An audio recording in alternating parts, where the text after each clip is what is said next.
Hello. Hello. Can anyone hear us out there? Mm,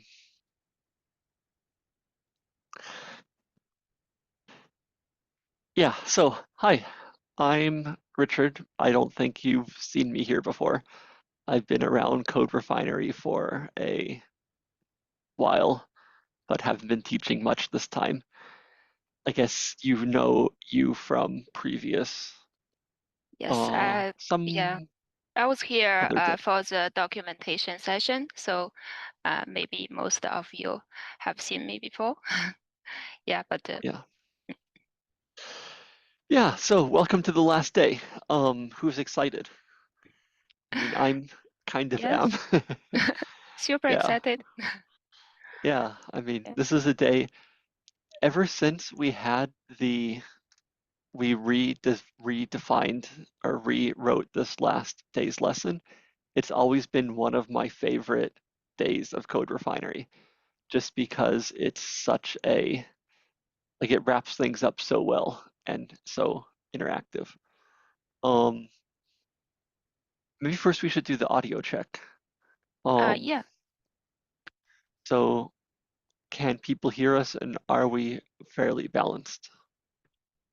yeah. Should we say something, some numbers, or I already said Yeah. something? Yeah. Is the voice okay?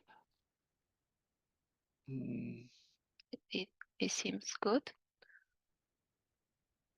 I guess so. Well, we can wait and see.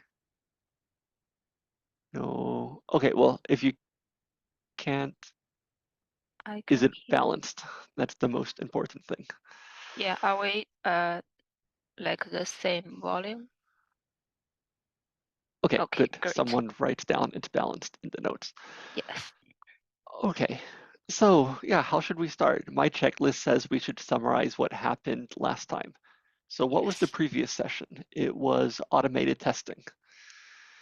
I guess you wasn't there last time, No, I wasn't there. but that's also a quite good sort of wrapping up lesson. It combines everything together, the version control, the coding and stuff like that, and sort of lets you, well, it's a really nice thing. It's nice whenever I can make some code modifications and then push it to GitHub.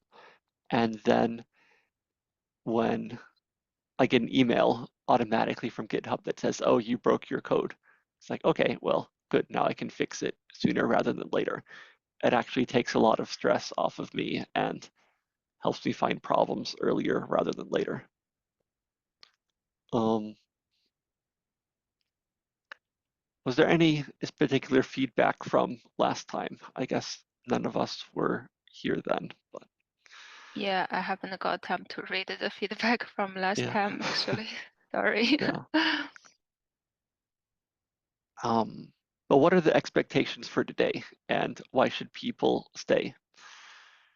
So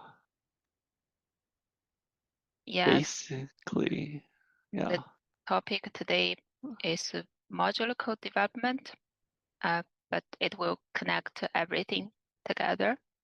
yeah,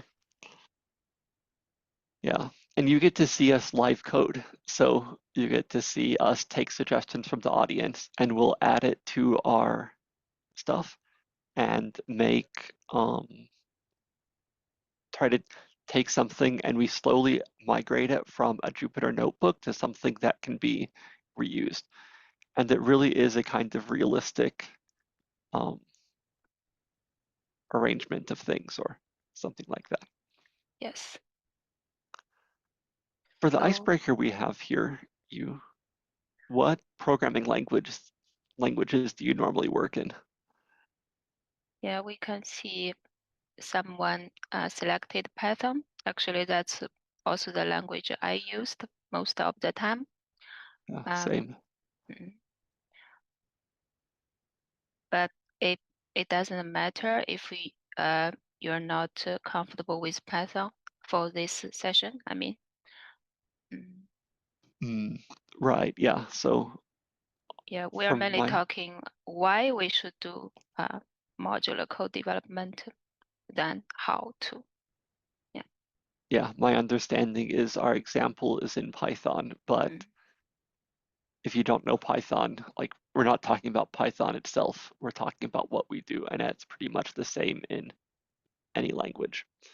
Yes, and actually we encourage people, um, if you can contribute some examples with the other languages, you can send a pull request to our Git repo. The link is listed under here in the materials, but that's for the Yeah. future. Yeah. Oh, do you use any of these other programming languages that are mentioned here? I use the C++ a bit. Yeah. Yeah, and I also know a bit about CUDA. Okay. Yeah. Yeah, which actually should be super modular modularized for CUDA. Otherwise Mm, it's messy. that's a good point. Like the whole idea of CUDA, isn't it that you sort of break things down into these individual Yes. kernels like data parallelism and divide it up and runs it all separately. So Yeah. Yeah. My yeah, understanding is uh, each piece in CUDA should take a very specific task. yeah, Yeah. But we're not going to use CUDA today. yeah, yeah. I'd be interested in learning. I've never messed with CUDA before, so Yeah. yeah. Oh, there's this second question. What's one small habit or workflow that helps you stay organized when coding? I guess I can say these days I have a directory called Git, and within that I make a new project folder for each new thing I start. And that sort of keeps the things separate and understandable and any one thing from getting too complex unless I really want to spend time on it. Yeah. And then, of course, within each one, use version control somehow. Yes, that's good.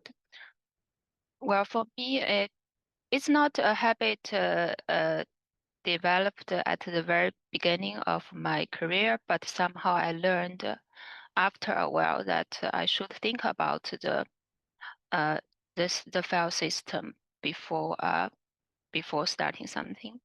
Because Mm, at the very beginning of my work as a software engineer, I would start with a big block of code. mhm. Yeah.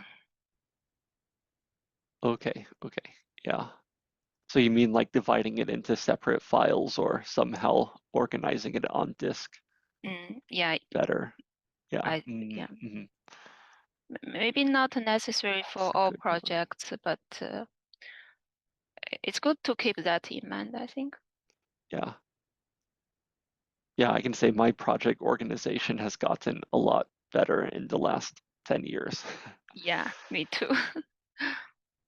Yeah. Anyway, I guess it's 1 o'clock now, so we should begin.